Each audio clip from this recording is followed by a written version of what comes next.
श्रवण कुमार की कहानी भारतीय संस्कृति में माता पिता की सेवा और त्याग का सबसे बड़ा उदाहरण मानी जाती है। यह कथा मुख्य रूप से रामायण में वर्णित है और भगवान राम के जन्म से पहले की घटना मानी जाती है। बहुत समय पहले अयोध्या नगरी में राजा दशरथ राज्य करते थे। उसी समय एक गरीब लेकिन संस्कारी परिवार में श्रवण कुमार का जन्म हुआ। उनके माता पिता दोनों नेत्रहीन थे। वे दुनिया को देख नहीं सकते थे, लेकिन उनका बेटा ही उनकी आंखें था। श्रवण बचपन से ही बहुत आज्ञाकारी, सरल और धर्मपरायण था। वह अपने माता पिता की सेवा को ही अपना सबसे बड़ा धर्म मानता था। श्रवण रोज अपने माता पिता को कंधे का सहारा देकर बाहर घुमाने ले जाता, उनके लिए भोजन जुटाता और हर छोटी बड़ी जरूरत पूरी करता। समय बीतता गया। एक दिन उनके माता पिता के मन में तीर्थ यात्रा की इच्छा जागी। उन्होंने कहा, बेटा, अगर हमें जीवन में कभी 4 धाम के दर्शन मिल जाएं, तो हमारी आत्मा तृप्त हो जाएगी। श्रवण के पास न धन था न साधन, लेकिन उसके मन में अटूट प्रेम और भक्ति थी।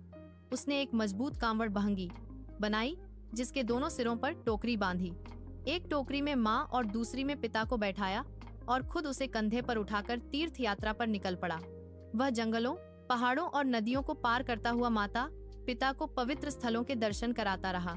रास्ते में कठिनाइयां थीं, भूख प्यास थी, लेकिन श्रवण के चेहरे पर कभी थकान नहीं दिखी। एक दिन वे अयोध्या के पास एक घने जंगल में पहुंचे। माता पिता को प्यास लगी। श्रवण उन्हें एक पेड़ के नीचे बैठाकर पास की नदी से पानी लाने गया।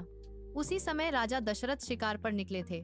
वे शब्दभेदी बाण चलाने में निपुण थे, यानी आवाज सुनकर निशाना साध लेते थे। जब उन्होंने घड़े में पानी भरने की आवाज सुनी तो उन्हें लगा कोई हिरण पानी पी रहा है। उन्होंने बिना देखे ही बाण चला दिया। बाण सीधा श्रवण के सीने में लगा। घायल श्रवण दर्द से कराह उठा। जब राजा दशरथ पास पहुंचे तो उन्हें अपनी भूल का एहसास हुआ। उन्होंने देखा कि वह कोई जानवर नहीं बल्कि एक साधारण युवक है। श्रवण ने अंतिम सांस लेते हुए कहा, राजन, मैंने अपने अंधे माता पिता को यहाँ बैठाया है। कृपया उन्हें पानी पिला दीजिए और सच बता दीजिए कि उनका बेटा अब लौटकर नहीं आएगा। राजा दशरथ कांपते हुए श्रवण के माता पिता के पास गए। जब उन्होंने सच्चाई बताई तो बूढ़े माता पिता का हृदय टूट गया। उन्होंने शोक में राजा दशरथ को श्राप दिया कि जिस प्रकार वे पुत्र वियोग का दुख सह रहे हैं, उसी प्रकार राजा भी अपने पुत्र के वियोग में तड़पेंगे। आगे चलकर यही श्राप सच हुआ, जब भगवान राम को वनवास जाना पड़ा और पुत्र वियोग में राजा दशरथ की मृत्यु हो गई।